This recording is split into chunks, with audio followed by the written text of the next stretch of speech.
여러분, 요즘 어떠세요? 어려우시죠? 물질 때문에, 재정 때문에 고민하고 또 곤란을 겪고 있는 분들이 아마 있을 겁니다. 그러면 나는 물질은 아니지만 관계 때문에, 사람들과의 관계에서 또 우리 가정에 우리 자녀들과 부모와 관계 때문에 고민하는 분들도 아마 있으실 겁니다. 그것도 아니면 내 미래가 불투명해서 내 미래가 어떻게 될까 염려하시는 분들, 아마 다 걱정거리로 살아가시는 분들이 많을 겁니다. 그 외에도 또 다른 고민과 고통, 또 걱정거리가 여러분을 떠나지 않을 거예요. 다 힘드시죠? 어떠세요? 하나도 힘들지 않으세요? 모양은 다르고 강도는 다르지만 다 어려운 시기를 보내고 있습니다. 코로나 때문에도 또 큰 위험은 없다고 하지만 원숭이 두 창도 우리를 위협하고 있고 참 어려운 시대를 우리가 살아가고 있습니다. 그런데 우리가 지난 날을 돌아보면 고통스럽고 또 고민되고 번민되지 않았던 시간이 있었나 또 생각이 듭니다. 강도가 다를 뿐이지 늘 우리 삶에는 이렇게 어려움들이 지속적으로 계속해서 우리를 떠나지 않는 것 같아요. 저만 그런가요? 여러분은 안 그러신가요? 다 아마 그럴 거예요. 염려도 있고 두려움도 있고 내가 또 비전을 품지 못하는 것 때문에, 비전대로 살지 못하는 것 때문에 고통스럽기도 하고, 내가 장로인데, 내가 안수집사인데, 내가 집사인데, 내가 기관의 장인데 내가 이걸 감당하지 못하는 것 때문에 또 고통, 내가 그래도 권사인데 이런 고통도 아마 다 있을 거예요. 하나님께서 그런 것들을 어떻게 다루시는지, 또 하나님께서 어떻게 우리를 해결하실지 참 기대가 됩니다. 오늘 말씀을 보면 이제 그 내용이 나오게 됩니다. 우리는 몇 주간에 걸쳐서 아나니아와 삽비라 사건과 또 그 이후에 사도들의 활약상에 대해서 살펴보았습니다. 하나님께 사도들에게 표적을 드러내신 것은 그들을 통해서 지금 일하고 계시다는 사실을 말한다고 했습니다. 그리고 초대교회 리더들로 세우셨음에 대한 증거였다라고 말씀드렸어요. 사도들을 통해서 표적이 나타나고 사도들의 말씀을 듣고 믿는 자들이 생겨났고, 그 믿는 자들이 마음을 같이해서 솔로몬의 행각으로 모였다라고 우리 말씀을 나누었습니다. 솔로몬 행각에 모인 이유는 말씀을 듣고 말씀을 배우고 또 말씀을 가르치기 위함이었습니다. 그리고 믿음을 갖게 된 사람들이 해야 할 일이 무엇인가를 초대교회가 우리에게 정확히 보여주고 있다고 했습니다. 말씀을 믿게 된 사람들, 하나님의 말씀을 들은 사람들의 반응은 여러 가지로 나타난다고 그랬죠. 기억나세요? 지난주에 나누었는데, 하나님의 말씀을 듣고 믿는 사람이 있는가 하면 믿지는 않지만 호의적인 사람이 있었고, 또한 하나님의 말씀을 듣고 하나님의 말씀이 표적이 일어나는 것 때문에 아주 마음이 불편해, 심기가 불편해하던 사람들도 있었다라고 했습니다. 하나님의 말씀이 선포되고 표적이 나타나고 그것을 듣고 믿는 자들이 어떤 반응이 일어났는가? 어떻게 했죠? 말씀을 배우려고 갈망하기 시작했어요. 말씀을 가까이 하려고 갈망하기 시작했어요. 그러니까 하나님의 말씀을 듣고 믿는 자라고 한다면 어떻게 해야 된다고요? 말씀을 갈망하고 말씀을 배우려고 하고 마음을 묵상하려고 해야 된다라는 거예요. 그게 말씀을 들은 자의 태도인 겁니다. 그리고 또 어떻게 됐죠? 말씀을 들은 자들에게 어떤 일이 일어났냐면 자신만 말씀을 듣지 않고 주변의 사람들을 데리고 오기 시작했어요. 그리고 병자들까지 데리고 오는데, 병자의 고통이 심해서 침대채, 요째 싸고 와서 베드로 앞에 눕는 사람들이 있기 시작했어요. 그러자 그 일로 인해서 예루살렘이 온통 수많은 사람들이 몰려오기 시작했고, 귀신이 들려 고통스러워했던 사람들도 데리고 왔고, 그들이 이제 다 왔는데 그들이 다 나음을 입었다라고 성경이 말했습니다. 그런데 나음을 입었다라고 하는 동사 데라피오는 섬기다, 봉사하다에서 나온 말이라고 했었어요. 그러니까 그들의 섬김 때문에, 그들의 봉사 때문에 사람들이 나음을 입게 되었다라는 거예요. 아멘. 그래서 예수님께서 이런 말씀을 하셨죠. 내가 이 땅에 온 것은 섬김을 받으려 함이 아니요 도리어 섬기려 함이라고 말씀하셨어요. 그래서 예수님께서 섬기려고 한다는 말이 무슨 의미인가를 우리가 지난주에 함께 또한 나누었습니다. 그러니까 믿는 자들은 말씀을 듣고 그 말씀이 들려오고 그 말씀이 믿어지는 사람들은 시각이 달라지기 시작했다. 나만을 위해서 살던 사람들이 어떻게 됐다고요? 사람들을 데려오기 시작했고 병자들을 하나님께 끌어오기 시작했다라는 거예요. 그게 믿는 사람들이 해야 할 일이다. 그래서 예루살렘에 큰 소문이 일어났고 예루살렘에 큰 기적들이 일어나게 되었다라는 겁니다. 자, 그러자 아주 그 사건을 듣고 몹시 마음이 심기가 불편해진 사람들이 있었어요. 사실은 사람들이 예수님을 믿고 사람들의 삶이 변하고 사람들의 삶이 달라졌으면 오히려 그것을 칭찬하고 격려해야 마땅하지 않겠습니까? 그런데 이들은요, 신기만 불편해한 것이 아니라 오히려 그들을 잡아서 옥에 가두기로 마음을 먹습니다. 그리고 실제 그 사도들을 옥에 가두는 일이 일어나게 됩니다. 17절, 본문 17절, 18절을 보면은요, 대제사장과 그와 함께 있는 사람, 즉 사두개인의 당파가 다 마음에 시기가 가득하여 일어났다라고 말하고 있어요. 그러니까 대제사장과 사두개인들이 모두 시기가 가득했다고 그랬어요. 그렇죠? 다 마음에 시기가 가득하여 라고 성경은 증거하고 있습니다. 어떤 시기가 일어났을까요? 자, 이 대제사장들과 사두개인들이 왜 시기를 가졌을까? 어떤 시기였을까요? 자, 사도들이, 대중들이 몰려오니까 사도들이 이제 대중들에게 인기를 누리게 되었고 그 인기는 그들의 영향력으로 이어졌기 때문에 그것을 시기했을까요? 그 자신들이 위축될 수 있으니까 자신들의 말이 먹히지 않고 자신들의 권위가 서지 않을 수 있기 때문이었을까요? 오늘 시기라는 헬라어를 한번 찾아봤어요. 이 시기가 가득하다고 그랬을 때 시기라는 헬라어 젤로스는 열심, 열정이라는 뜻을 가지고 있더라고요. 그런데 이 명사가 문맥에 따라 열심이라는 의미로 사용되기도 하지만 나쁜 의미로 사용될 때는 인류 사회를 해치는 열정이라는 의미가 됩니다. 그러니까 이들에게 뭐가 가득했다고요? 인류 사회를 해치는 열정이 가득하게 일어났다라는 거예요. 그러니까 적대적이고 파괴적인 질투가 그들 안에 열정이 가득했다라는 겁니다. 사람은 누구나 다 열정과 열심이 있어요. 그렇죠? 열심과 열정의 정도에 따라 그 사람이 많이 이루고 적게 이루는 것 같아요. 그래서 사람이라는 이 동물은 사람은 다 열정과 열심이 있어요.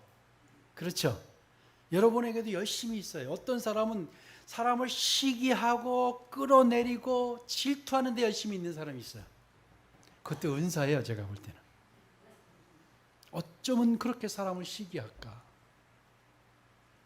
모든 세상은 다 누구 중심으로 돌아가야 된다? 내 중심으로 돌아가야 된다. 모든 모임에는 내가 주인공이 돼야 된다. 모든 상황에 내가 주인공이 돼야 된다라고 생각하는 사람들이 얼마나 많은지 그런 열심이 있어요.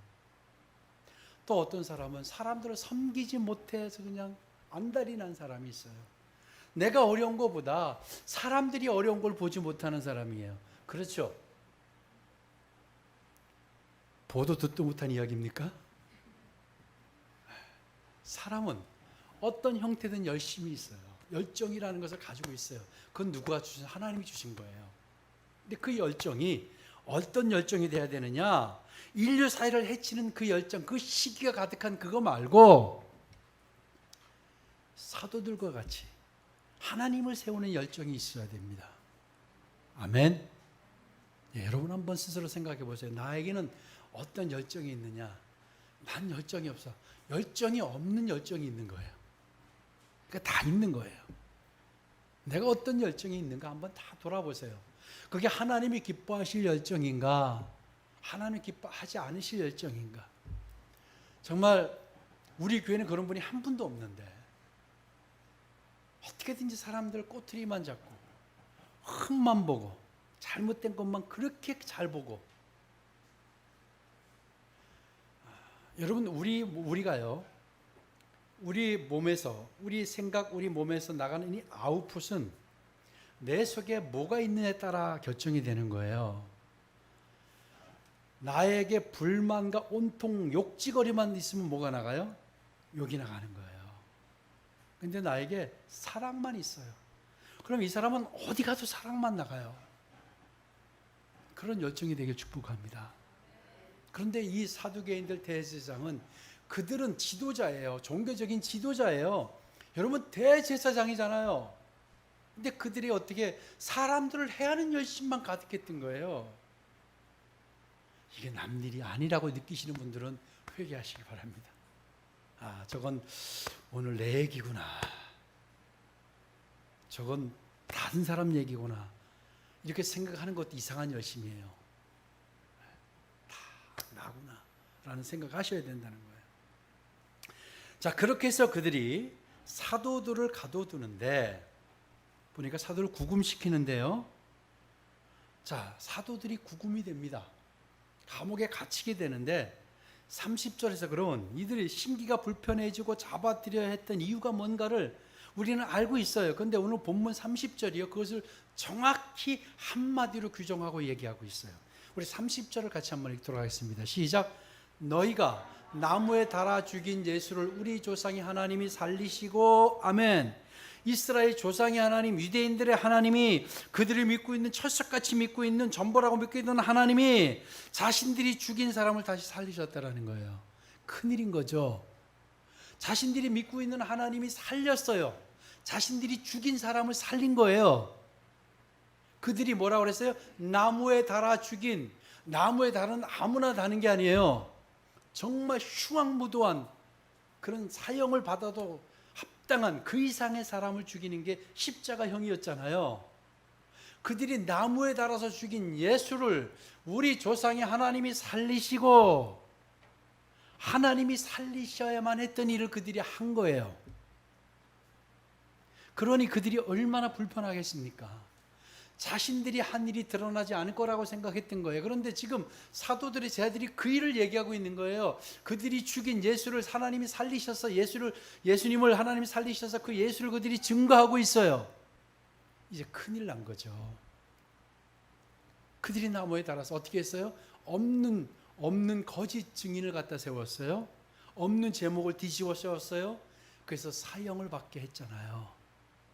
이것이 다 드러나면 소동과 혼란은 뻔한 거 아닙니까? 그러니까 지금 큰일 난 거예요.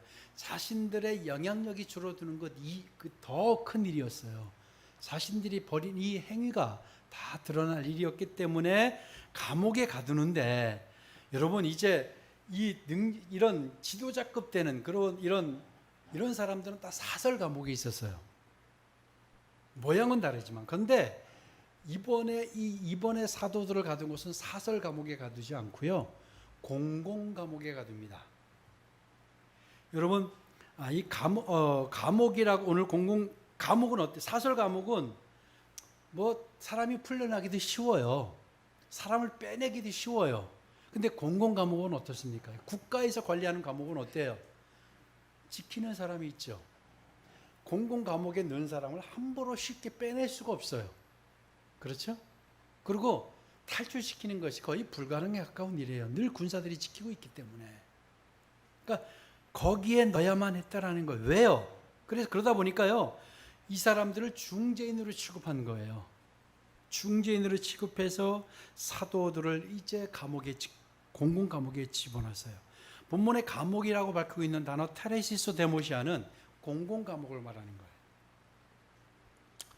왜 그랬을까요? 왜냐하면 얼마 전에 산헤드린 공의회에서 재판을 한 차례 받았었죠. 그리고 뭐라고 그랬어요? 다시는 복음을 전하지 마라 라고 그들이 엄히 경고까지 했어요. 그리고 석방을 한 거예요. 4장 18절을 한번 보실까요? 사도행전. 그들을 불러 경고하여 도무지 예수의 이름으로 말하지도 말고 가르치지도 말라라고 했어요. 그러니까 이제 사도들은 지난번 풀려났고 다시 감옥에 왔기 때문에 이들은 다시 풀려난다는 것을 기대하기가 어려운 상황이 되어버렸어요. 대제사장들과 사두개인들이 사도들을 공공 감옥에 가둔 것은 아예 탈출 자체를 막아버리기 위한 것이었다라는 거예요. 여러분, 사도들이요 한 일이 뭐죠? 복음을 전한 거예요. 자신들의 개인의 사리사욕을 위해서 일하지 않았고요, 이익을 위해서 일하지 않았어요. 뭘 했어요? 오로지 하나님의 복음을 전한 것뿐이에요. 기적을 나타냈어요. 표적을 나타냈어요. 사람들을 바로 세우기 시작했어요. 생명을 주기 시작했어요. 그런데 그들에게 이 상습적인 중재인이라는 제명까지 덮여 씌워서 감옥에 갇히게 된 겁니다. 그래서 이제 초대교회와 이 사도들의 상황이 어떻게 전개될까요? 19절을 한번 같이 보겠습니다. 19절 시작. 주의 사자가 밤에 옥문을 열고 끌어내어 이르되 가서. 아멘. 여러분, 오늘 본문을 자세히 보면요 중요한 사실 한 가지를 알 수 있게 됩니다. 사도행전을 기록했던 누가가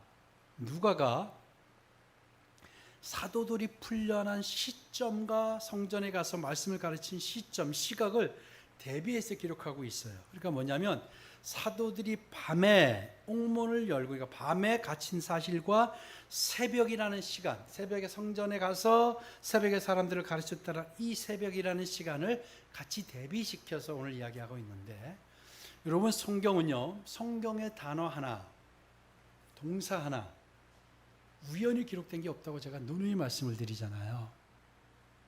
그러니까 성경의 단어를 이렇게 찾아보면요 정말 깊은 의미들이 담겨 있어요. 그러니까 그냥 우연히 단어로도 갖다가 끌어 쓴 것이 아니라는 거예요. 특별히 여러분, 이 초대교회는요, 저도 이번에 사도행전을 다시 연구하면서 깊은 통찰력을 느끼게 되는데요. 사도행전은 대단히 중요한, 초대교회 이야기는 대단히 중요한 모델입니다.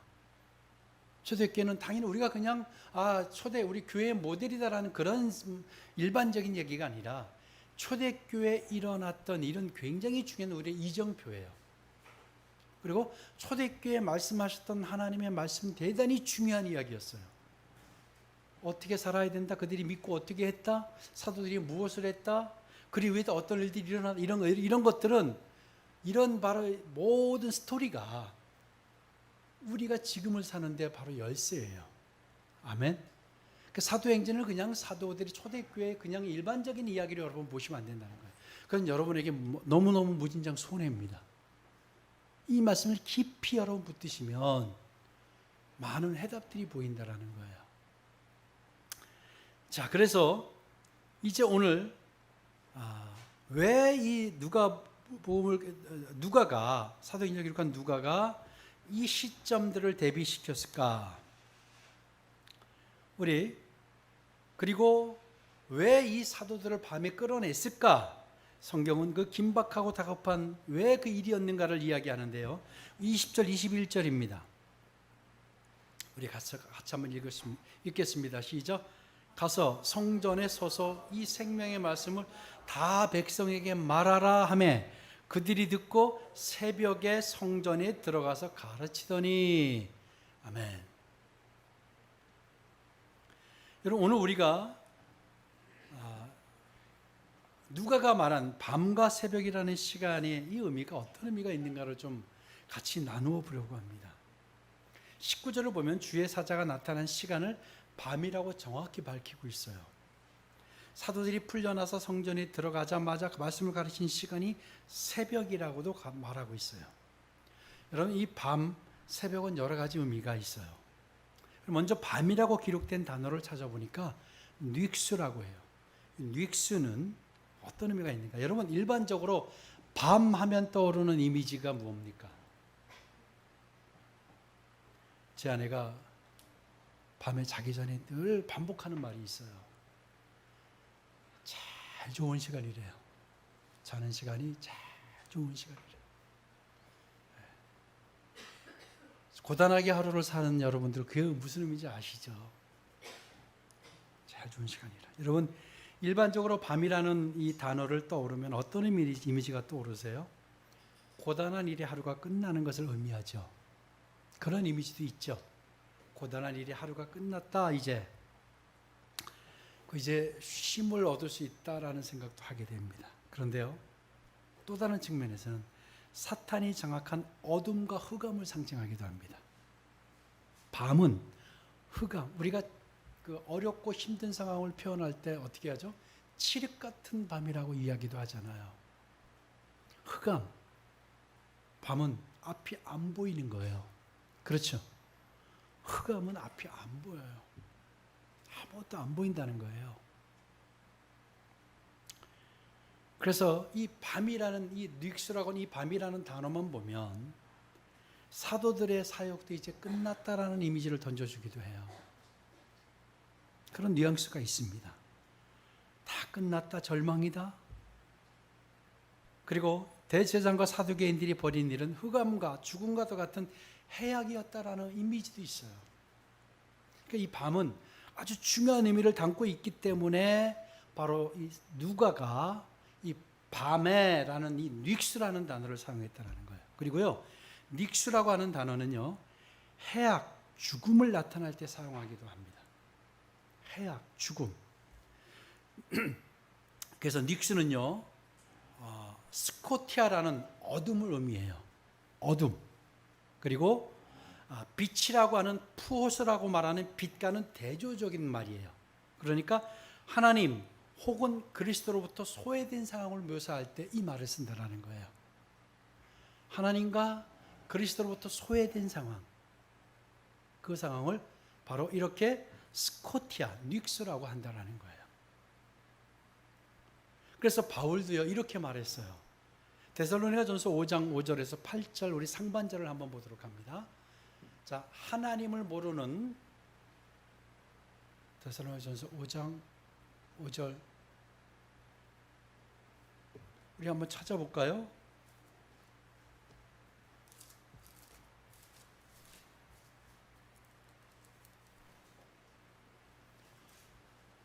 예, 저기 아닌 것 같은데요. 예. 자, 우리 같이 한번 332쪽입니다.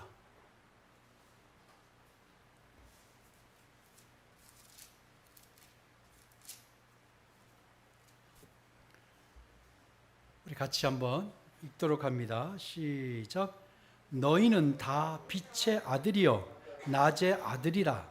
우리가 밤이나 어둠에 속하지 아니하나니 그러므로 우리는 다른 이들과 같이 자지 말고 오직 깨어 정신을 차릴지라. 자는 자들은 밤에 자고 취하는 자들은 밤에 취하되 우리는 낮에 속하였으니. 아멘. 자, 바울도 이렇게 말했죠. 우리는 낮에 속하였다. 우리는 밤에 속한 자들이 아니에요. 결론적으로 말씀을 드리면 사도들은 이 흑암 같은 시각에, 여러분, 절망 같은 시간, 다 끝난 것 같은 이 시간에 여러분 주님의 은혜를 체험하는 신비로운 은총을 얻게 됩니다.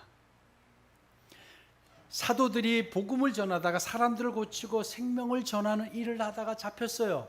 그래서 다 끝난 것 같은 절망 같은 상황이에요. 그 상황에, 그리고 많은 사람들은 그 밤에, 똑같은 밤에 다른 사람들은 정말로 환락과 타락으로 가는 그 밤에, 그래서 다 또 어떤 의미에서 끝난 것 같은 그 밤에 사도들은 주님의 은혜로운 체험, 신비로운 은총의 체험을 하는 밤이 되었습니다. 그래서 이 밤에 하나 주의 사자가 나타나요. 여러분, 왜 이 밤의 이야기를 하냐면 하나님의 일을 하고 믿는 사람들이요, 믿음대로 살려고 하면 늘 이런 일이 와요. 그렇죠? 이 밤 같은 상황이 늘 펼쳐지는 거예요. 왜 하나님 나에게는 늘 어둠과 밤 같은 이런 상황이 늘 계속해서 반복해서 옵니까? 하나님의 뜻이에요. 여러분, 이 정말 칠흑 같은 밤을 경험했던 사람은 그 속에서 정말로 하나님이 내리시는 신비로운 은총을 그만큼 더 크게 경험한다라는 거예요. 그래서 새벽을 경험하게 되는 거예요. 그래서 이 사도들은 그 밤에 하나님의 옥에 갇혀 있는데 하나님이 꺼내주시는, 이게 정확히 어떻게 꺼내졌는지는 몰라요. 예? 그러나 옥문이 열렸든지 아니면 어쨌든 그들이 나왔죠. 나와서 그 길로 어디로 갔냐면 바로 성전으로 달려가요. 새벽에도 성전에는 예배드리러 오는 사람들이 있기 때문에 빨리 새벽에 성전으로 가서 생명의 말씀을 전하라 했어요. 다시 이야기하면 이들은 이 밤에, 그 어렵고 힘든 밤에 다른 사람들은 다 느끼지 못할, 경험하지 못할 신비로운 은총을 경험하는 밤이 되었다라는 거예요. 그 결과가 새벽을 열었어요. 그런 어려운 가운데 하나님의 은총을 경험하고 새벽이 온다라는 거예요. 이른 아침, 여기서 말하는 새벽, 오르도로스는 바로 새벽, 이른 아침을 뜻하는 거예요. 밤에 주님의 은혜를 깊이 체험한 사도들의 이튿날은, 그 체험을 한 이튿날은 새로운 출발의 시간이 되었다라는 거예요. 그러니까 하나님께서 우리에게 그런 어둠 같은 시간을 주지만 그것을 주는 것은 더 하나님을 깊이 경험하게 하고 새로운 그 결과인 출발인 새로운 새벽을 우리에게 주신다는 거예요. 반드시 하나님이 우리에게 그런 새벽을 주신다는 거예요. 그래서 오늘 사도행전의 저자 누가가 이 밤에라는 닉스라는 단어를 사용하고 새벽, 오르도로스라고 하는 이른 아침이라는 단어를 사용해서 했더라는 거예요. 여러분, 믿음 생활은요, 하나님을 믿는 믿음 생활은 평안하고 기분 좋고 유쾌하고 이런 삶이라고 생각하지 마시기 바랍니다. 여러분, 우리 삶에 문제가 일어나는 것은 내가 뭐를 하려고 해서 문제가 일어나는 거예요. 그렇죠? 뭔가를 안 하면 별로 사고가 터지지 않아요. 그렇지 않아요? 내가 뭘 하려고 하니까 사고가 터지는 거예요. 근데 그 사고가 터지는 것 때문에 두려워서 아무것도 안 하는 사람은 미래가 없어요. 믿음 생활을 제대로 하면은요, 이상하게 정말 평안만 있는 게 아니에요. 여러분, 다윗이 정말 하나님께 붙들린 사람이었잖아요. 근데 끊임없이 시련이 와요. 그럼 그 시련이 와서 어떻게 되느냐? 그 시련 속에서 하나님께서 뭘 주시냐면 그 시련을 겪지 않으면 경험할 수 없었던 신비로운 은혜의 체험을 주시고 새벽을 하나님이 여세요. 그리고 나면 이제 다 된 것 같은데 웬일인지 믿음 생활은 또 어둠이 와요. 사도들이 풀려났어요. 그런 다음에 이 사실을 알게 된 제사장들과 사두개인들이 가만히 있었겠습니까? 그들을 잡아와서 또 신문하는데 하나님이 또 뭐를 준비하신지 아세요? 당대 가장 유명한, 가장 석학이었던 가말리엘 율법사를 하나님이 등장시켜서 그를 또 풀어나게 하십니다. 자, 그런 경험, 하나님의 일만을 했던 사도들이 붙들렸어요. 그래서 정말 귀한 은혜 체험을 해서 그들이 풀려나서 새벽에 성전에 가서 생명의 말씀을 전했어요.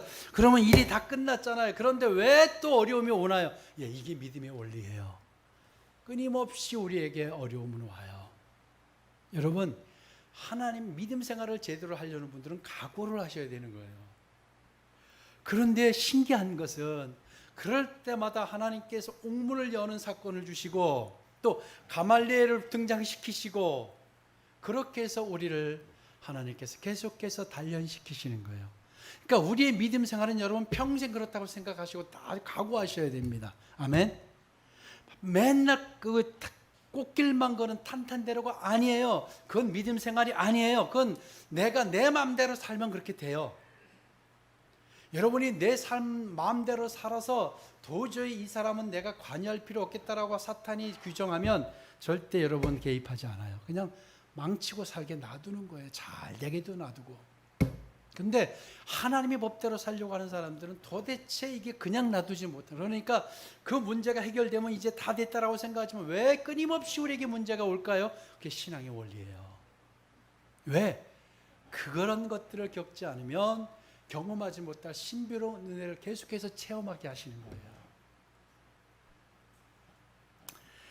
그래서 여러분 바울이 이 밤이라는 시간에 깊은 은혜를 경험했는데요. 바울이 2차 선교 여행 중에 고린도에 갔어요. 고린도에 갔는데 여러분 그곳에 유대인들을 찾아갔는데 유대인들이 오히려 바울을 배척하고 바울을 대적하고 온갖 비방으로 바울을 힘들게 합니다. 정말 뼈아픈 가슴으로 밤을 맞게 되는 거예요. 사도행전 18장 9절에서 10절입니다. 우리 같이 읽읍시다. 시작. 밤에 주께서 환상 가운데 바울에게 말씀하시되 두려워하지 말며 침묵하지 말고 말하라. 내가 너와 함께 있음에 어떤 사람도 너를 대적하여 해롭게 할 자가 없을 것이니 이는 이 성중에 내 백성이 많음이라 하시더라. 아멘. 이 환상을 본 이후에 고린도 교회가 세워졌습니다. 이 절망의 밤을, 이 고통의 뼈 가슴 시린 밤을 바울이 겪고 환상을 보고 뭐가요? 고린도 교회가 세워졌던 거예요. 여러분 지금 우리의 상황이, 우리 교회의 상황, 우리 모든 믿는 자들의 상황이 바로 밤 같은 닉수의 시간일 수 있습니다. 내 개인 한 사람의 상황도 여해가 아닐 겁니다. 하지만 여러분 주님께서 함께 하시는 한 절망과 흑암이지 아니라는 거 아시기 바랍니다. 이 시기는 하나님께서 은혜를 주시려는 거예요. 그러니까 여러분이 어려움과 고통을 당할 때마다 이렇게 생각하는 거예요. 아, 하나님이 신비로운 은혜를 체험하게 하시려는가 보다. 아, 하나님이 또 나에게 은혜를 주시려는가 보다. 이런 사람과 내가 하나님을 그렇게 믿었는데, 내가 그렇게 신뢰했는데 나에게 이렇게밖에 못 해주십니까? 이런 분은 평생 이렇게 살아요. 여러분 기억하세요? 평생. 왜? 그런 구조가 되면 계속해서 그런 일을 일어날 때마다 그렇게 생각하는 거예요. 근데 어쩜 이렇게 나를 하나님이 사랑하시는가? 나에게 또 새로운 은혜를 주시려고 하는구나. 이 밤 정말 나에게는 하나님을 경험하는 밤이겠구나. 그리고 새벽이 일어나요. 여러분 잘 보세요. 그들이 새벽에 옥에서 풀려난 후에 새벽에 또 옥에서 풀려났는데 그들에게 성전으로 가서 가르치라고 하니까 사도들이 일말 없이 그냥 바로 달려갑니다. 여러분 잘 이걸 이해하셔야 돼요. 성전이라는 공간은 굉장히 여러분 말씀을 가르치고 전하는데 좋은 공간임은 분명합니다. 정말 효과적인 공간이에요. 그런데 성전에서 말씀을 가르치면 어떤 일이 일어나요? 자신들의 박해에 쉽게 노출될 수 있는 공간이기도 한 거예요. 그렇죠?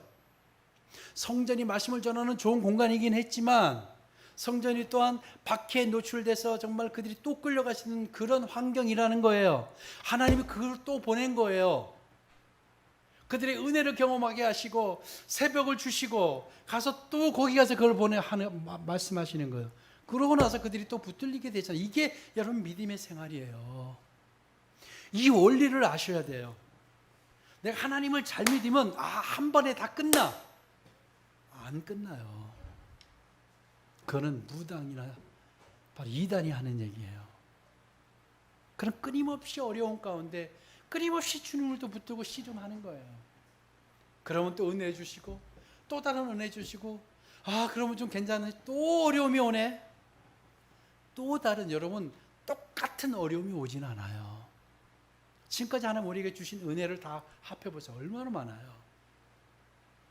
여러분의 상황이 절망과도 같은 닉수의 시간일 수 있어요. 우리 교회 환경이 그럴 수도 있어요. 우리 가정의 환경이 그럴 수도 있어요. 그런데 하나님의 은혜를 체험하는 시간이라고 믿습니다. 그래서 하나님은 반드시 새벽을 여실 겁니다. 우리의 시간과 우리의 타이밍과 달라요. 하나님의 타이밍은. 우리는 늦는 것 같지만 하나님이 빨리 하시고, 우리는 정말 너무 급한 것 같지만 하나님은 아니라고 하실 때도 있는 거예요. 반드시 하나님은 우리에게 그렇게 하실 줄로 믿습니다. 여러분 개인적으로 어렵고 또 여러분 가정적으로 어렵고 힘든 일이 있다고 한다면 은혜의 시간이다라고 생각하시는 거예요.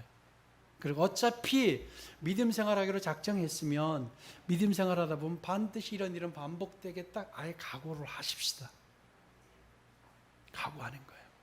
근데 중요한 건 그때마다 흔들리는 거 안 된다는 거예요.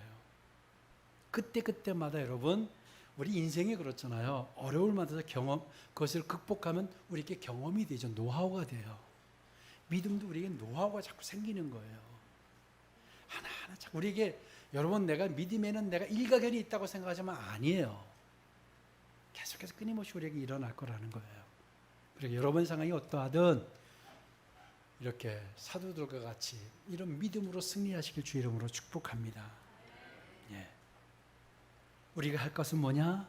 주의 나라를 구하는 것, 생명의 말씀을 전하는 게 이게 우리의 사명인 거예요.